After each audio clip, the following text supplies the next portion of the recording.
I just wanted to share a fun little craft with you today that doesn't take long, and it's something you can do with kiddos, just little arts and craft projects. So we probably all have a box of matches. These are the larger kitchen matches, and this just isn't all that attractive. So what I like to do is use old wrapping paper from birthday presents or Christmas presents and kind of spice these up. So this is an example of a wrapping paper that was from a birthday present I got last year. And so not only does it make the matchbook look better, but it also is a reminder of my niece and nephew who gave me a present in this paper.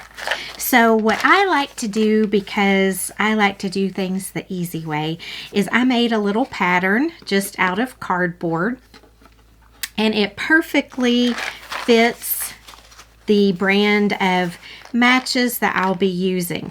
So once I have my pattern, and I actually have two of them apparently, then you can cut out your paper and then fold your paper around this little form and then remove the form, and then all you have to do is glue. That will leave the strike side open so that all you are actually covering is the advertising side. So, oh, you know what I actually did? I covered one of the strike sides and left the other one open. So you could just do a top and a bottom, and if you did that, you probably wouldn't even need a pattern, or you could just make a real quick one because all you're ending up with is a rectangle. But I have another lovely piece of birthday paper here, and I'm going to go ahead and cut this. I cut around my pattern.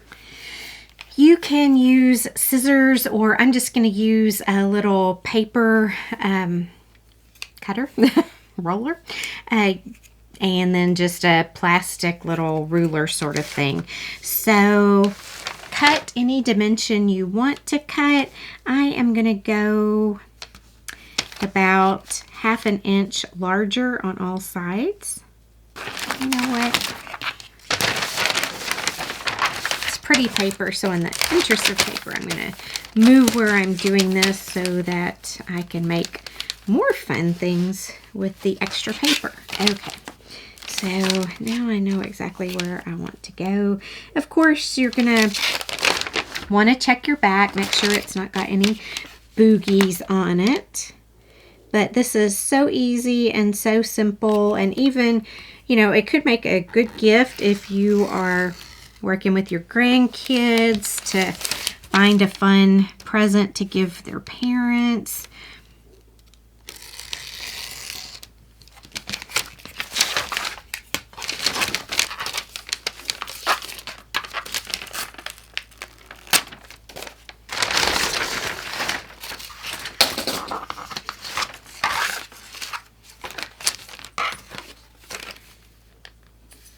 Okay.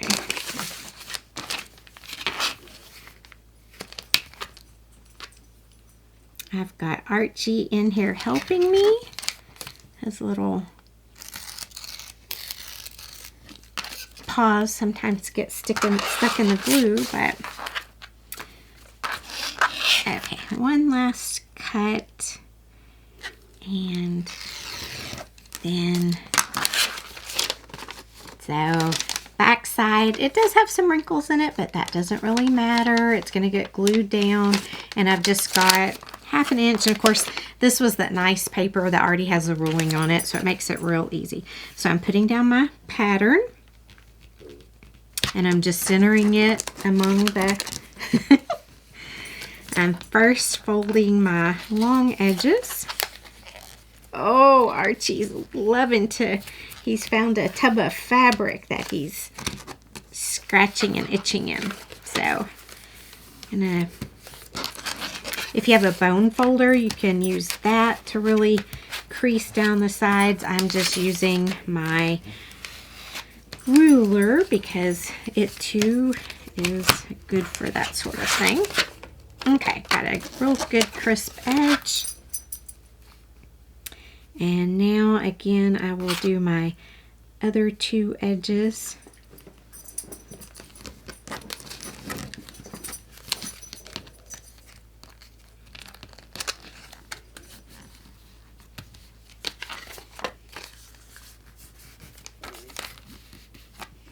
Okay, so I've got it all bent.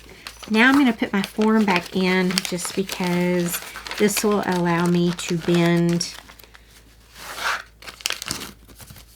it around that middle crease, these two right here, so that I have a really good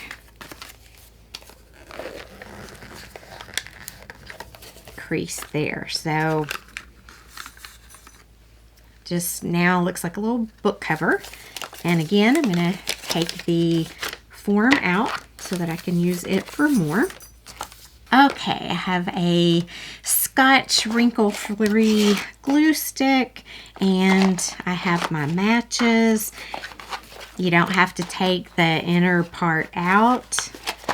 You want to double check, make sure that your pattern worked. I'm going to leave the side exposed that hasn't been used that much. So I think it'll be perfect, and it's going to be so cute. And of course, this, you know, you can do it yourself, or it's just a good way to let little hands have an art project. You may want to go ahead and pre-cut everything for them and let them bend it and glue it on, but good project for working on eye-hand coordination, and good way to teach them how to make good even folds and bends. I don't know what I got in there, but okay, so it is glued down and looking good. Now I'm going to start adding glue on the back, and you want to, I love using a glue stick because you're not going to get some of the, you know, seepage that you get with just a regular good old-fashioned Elmer's glue.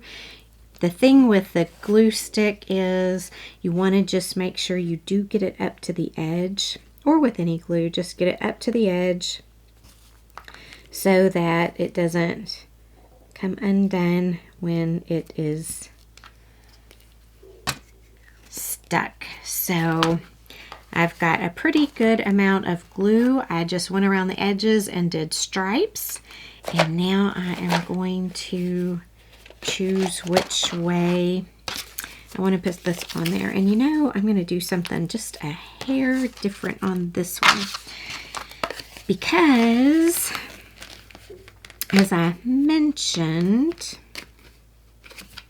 one side has glue and one side does not. And so I'm going to go ahead, or I'm sorry, one side, both sides of the box have a striker plate.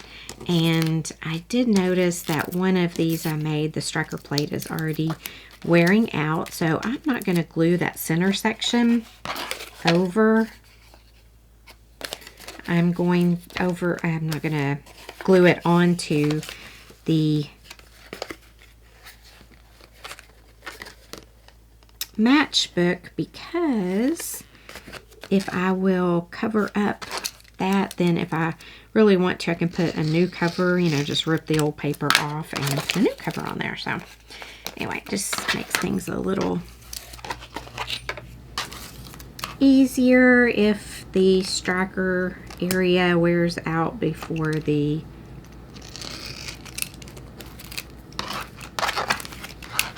box is finished. So I just made another little piece that I am using to cover up in between the bends, the folds. Makes as much sense, yeah. See, I just put that there so that now I can put this in the center.